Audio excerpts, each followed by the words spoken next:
let's get ready for this here. Real Estate Roundup. Okay. The Real Estate Roundup segment, it keeps you updated on the latest in the real estate world. Whether you're interested in residential or commercial, this segment's got you covered. I'll invite guest experts to share insights and discuss the subjects that you want to hear more about. So get those questions in. So I want to know what you want to know about real estate. I'll ask you again. In tonight's Real Estate Roundup segment, I have a special guest joining us, my good friend and colleague, Angela Nuss. We're going to talk about the many differences between residential and commercial real estate. But before I bring her out from backstage, if you didn't know already, both Angela and I are with Nuss Realty Group. Nuss Realty Group. We are a commercial real estate brokerage and consulting firm out of Braintree, Massachusetts, servicing all of Eastern Massachusetts. We specialize in commercial real estate transactions, including sales and leases. And we also consult on a variety of commercial real estate matters, including, but not limited to, nonprofits, religious and otherwise, potentially environmentally compromised property, and transit-oriented development. Other services include commercial lease audits. And if you or anyone that you know owns a commercial property and you want to know its worth on the current market, we can do a commercial broker opinion of value for you. If you or someone you know is in need of a commercial real estate professional, please contact us directly or comment on this video and we'll follow up with you. Okay, let's bring Angela out. Okay. Hey, Angela, how's it going this evening? Good evening, Jason. Good evening, everyone. Or afternoon or morning, depending upon when you're watching. Right. Could you please introduce yourself to the audience? My name is Angela Nuss. I don't know what more you want. And we already know you're with Nuss Realty Group, right? Kind of like born into it. Right? Can't help that. So let's talk about the many differences between residential and commercial real estate. There are differences, believe it or not. And just so the audience does know a little bit about my history anyway, I did residential real estate only back in 2003 to 2008 for 5 years down in sunny South Florida. But up here, I'm in my, I've been 3 years with Nuss Realty Group now doing only commercial real estate. Mm-hmm. So I have experience with both, so I can kind of, give you my take or what have you and the difference. But what I'd like to do tonight, Angela, if you don't mind, I'll start with the purpose anyway, and then we'll just take it from there. How's that sound? Awesome. Sounds good. Great. All right. So residential versus commercial. We're going to talk about the purpose, right? So residential, primarily for living purposes, including single-family homes, condos, townhomes, and apartments. Nice and easy, basic, right? So purpose of commercial. Commercial is used for business activities such as offices, retail spaces, warehouses, and industrial properties, among others. There's so many commercial purposes. But anyhow, that's the basics of it. Do you want to delve a little bit more deeper into that, Angela? Absolutely. I'd love to. So like Jason said, the primary difference is residential is essentially where you live and commercial is where you work. However, we know it's post-COVID. I mean, I have a home office. So obviously I live and work in the same place. Although the office is up the street from my house as well. So a couple of things I really want to talk about are the exceptions when we don't do the exceptions to the commercial only. So mixed use, and I'm going to do the overview and then go into each one. Mixed use, transit-oriented development, redevelopment, and 4+ units. So mixed use, TOD, and redevelopment could all be essentially the same. Mixed use is when the bottom floor is commercial and the upper floors are for living, residential.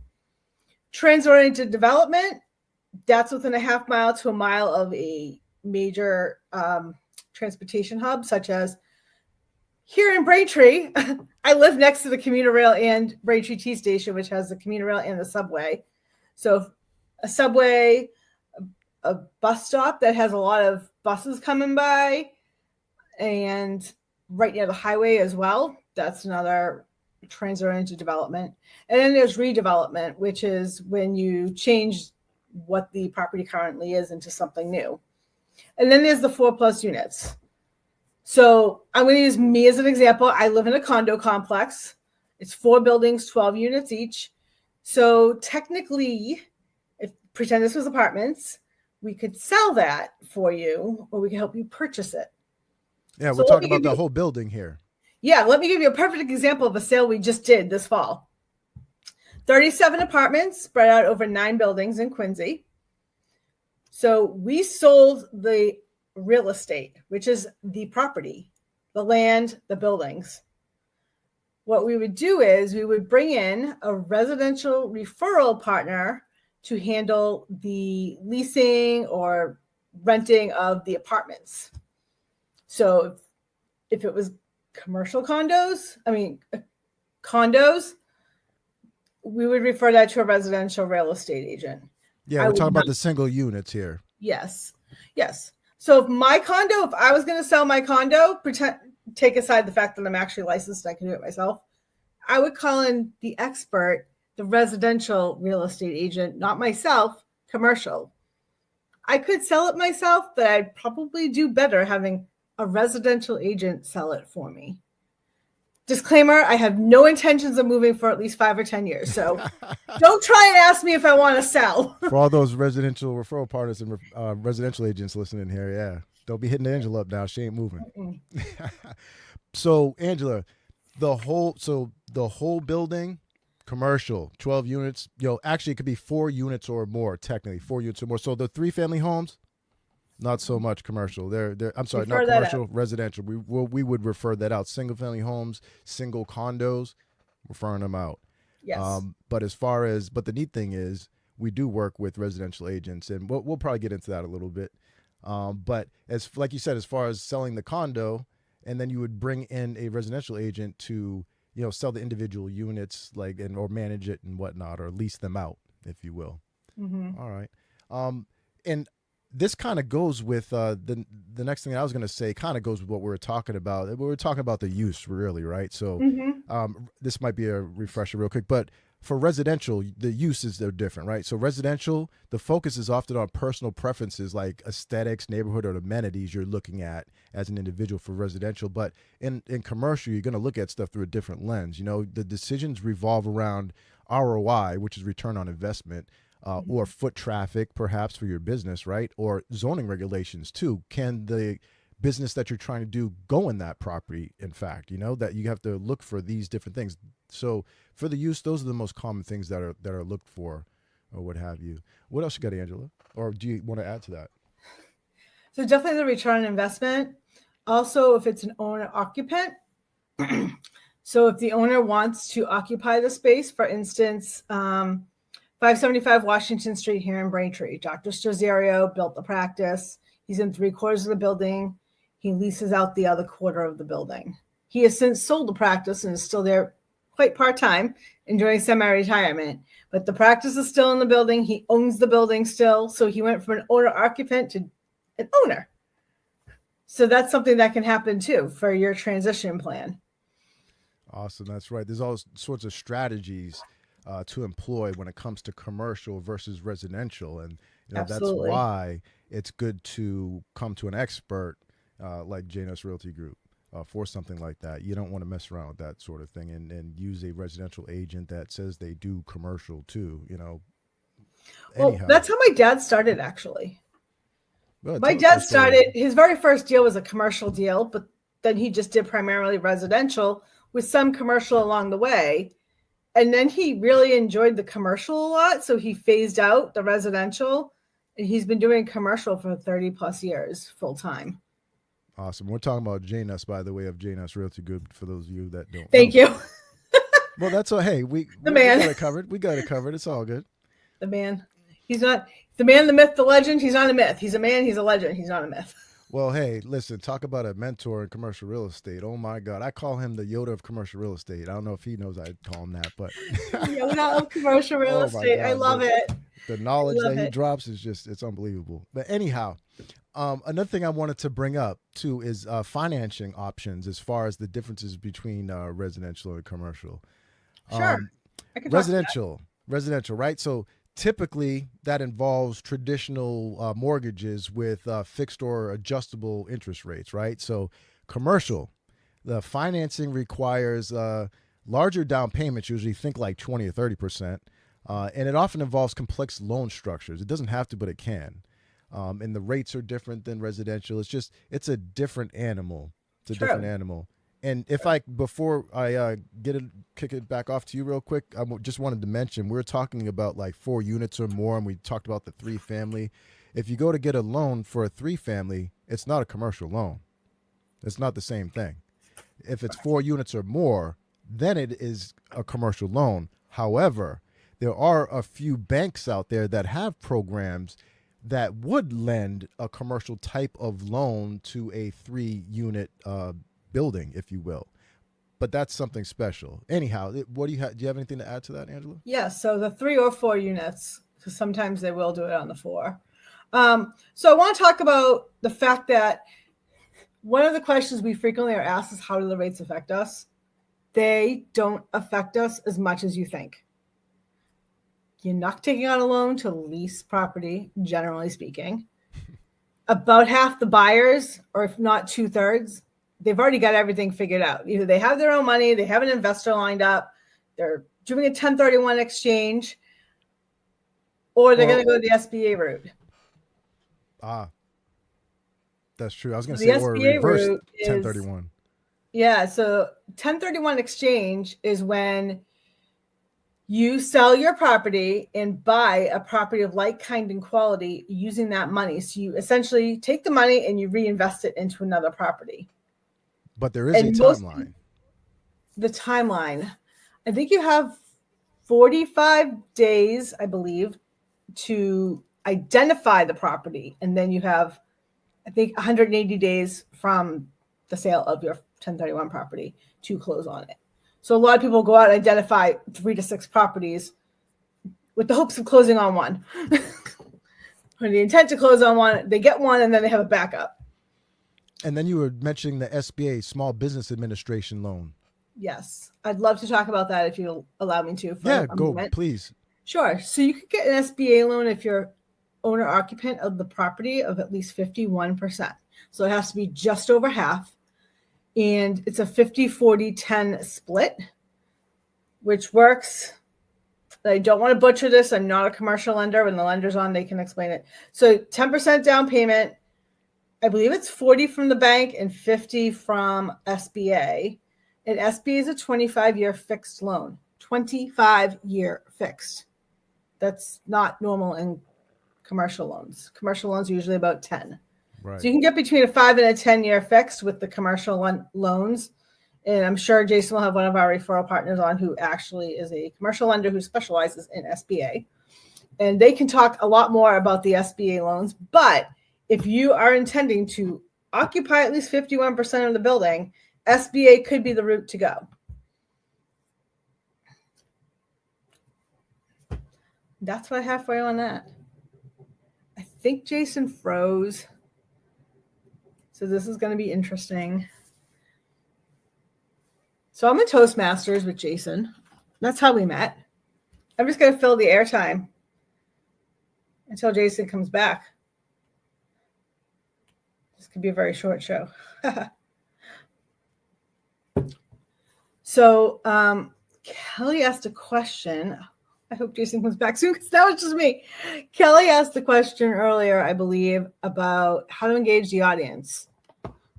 You want one of my favorite tips? Ask questions. And not just at the beginning. Ask a question later on during the presentation. One of my favorite presentations is when there's audience involved. So I'm flying so this is great. I have no idea what the heck I'm supposed to do next. Jason's still going live. I'm the only one here. This is very interesting. He's calling me, so bear with me a sec. I'm still on the air. Okay. All right. Well, I'm going to keep talking to you. Come back. Thanks. The joys of modern day living. So, real estate. How did I get into real estate? I was born into it. My father, Jay, has been doing real estate since before I was born. In fact, I was also born into Rotary. My father joined the Braintree Rotary Club a month before I was born.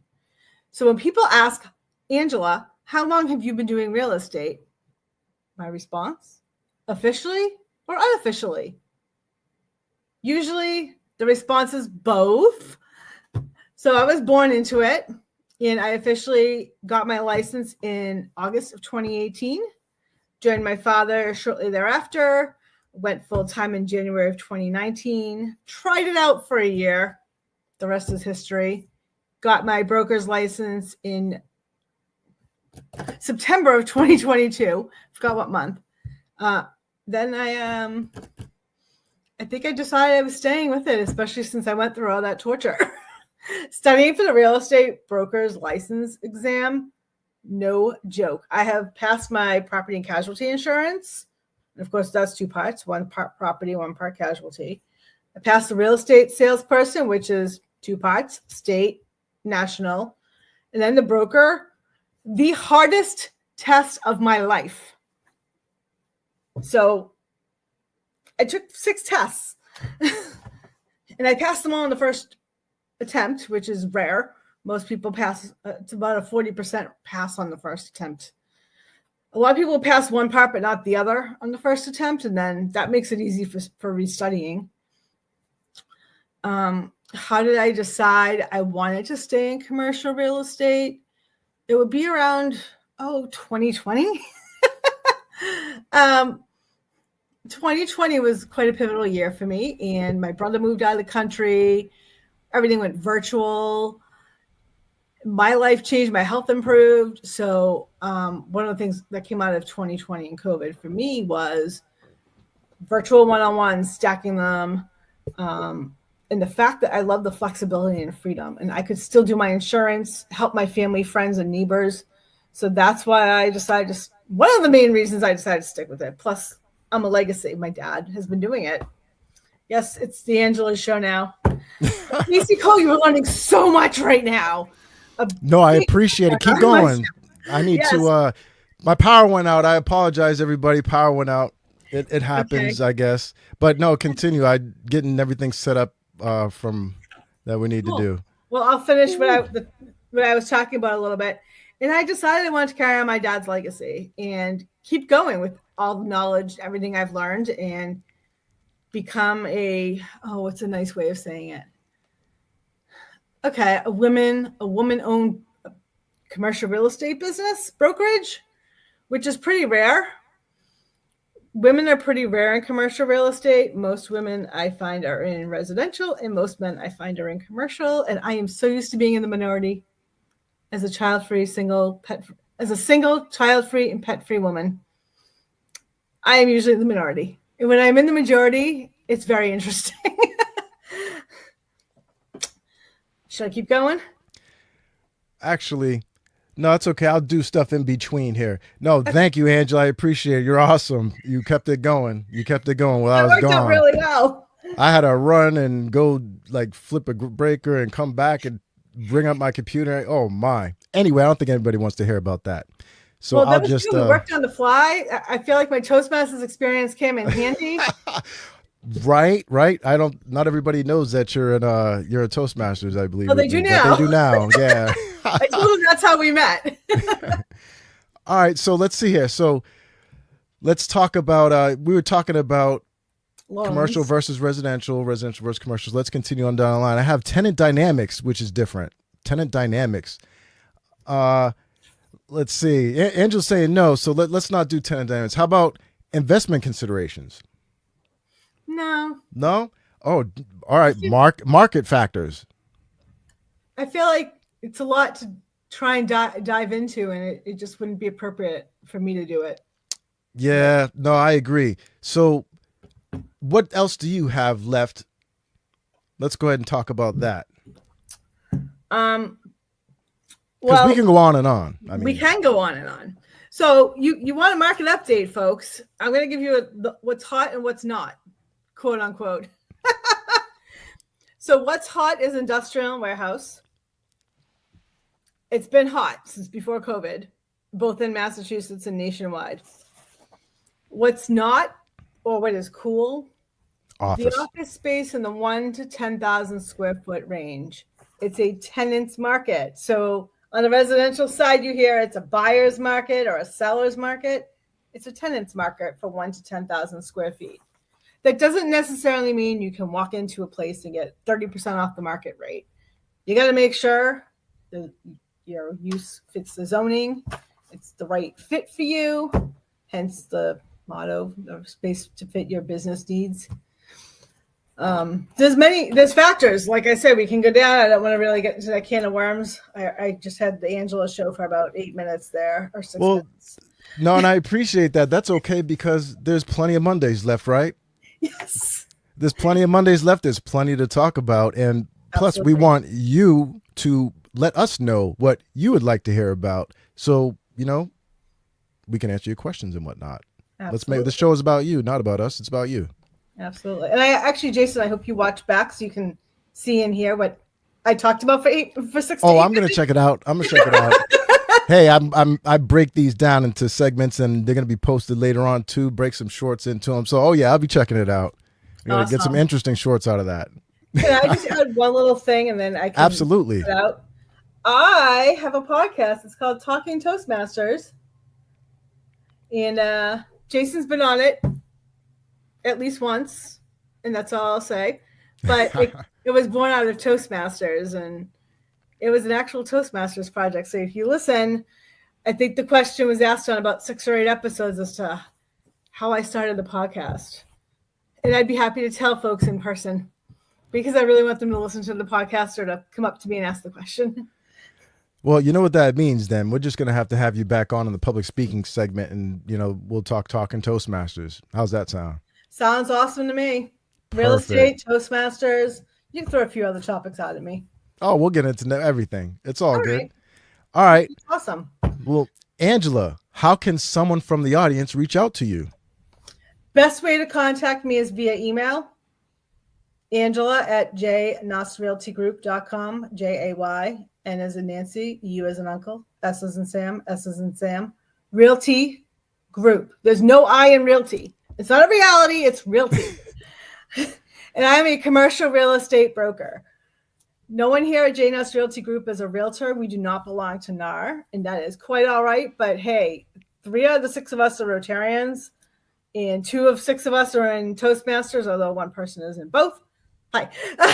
And integrity and service above self and doing the right thing is what we're all about. And Jay has always been like that my entire life. So you can rest assured that will continue into the future. I have to say it. So all realtors are real estate agents, but not all real estate agents are realtors. And again, realtor is more residential than commercial. Anyhow, we won't get all into that just in this either. So do you have anything else that you'd like to add before we leave? I don't think so. Thank you for having me on. I'm glad it worked out that I happened to be the one on when your power went out. It's the universe has its way, I'm telling you. Absolutely. It was the right night for me to be on. Exactly. I'll be back again someday. Yes, you will. A line from somewhere? I don't know. It's from somewhere. Well, from here now. There you go. All right. Thank you for having me on, Jason. It was great talking commercial versus residential real estate, and then taking the mic over for those 6 to 8 minutes. Awesome. No, I appreciate you, and thank you for joining me this evening. You can, like we said, you can catch Angela again on one of our future episodes, and who knows what segment it's going to be. She's multifaceted. Love it. All right. So what real estate topics are you most curious to learn more about? Residential, commercial, or something else entirely? I'd love for you to share your thoughts in the comments. Remember, this is also for those watching the replay too. Your feedback is invaluable and will help me create future segments. Appreciate you, Angela. I'm going to put you backstage.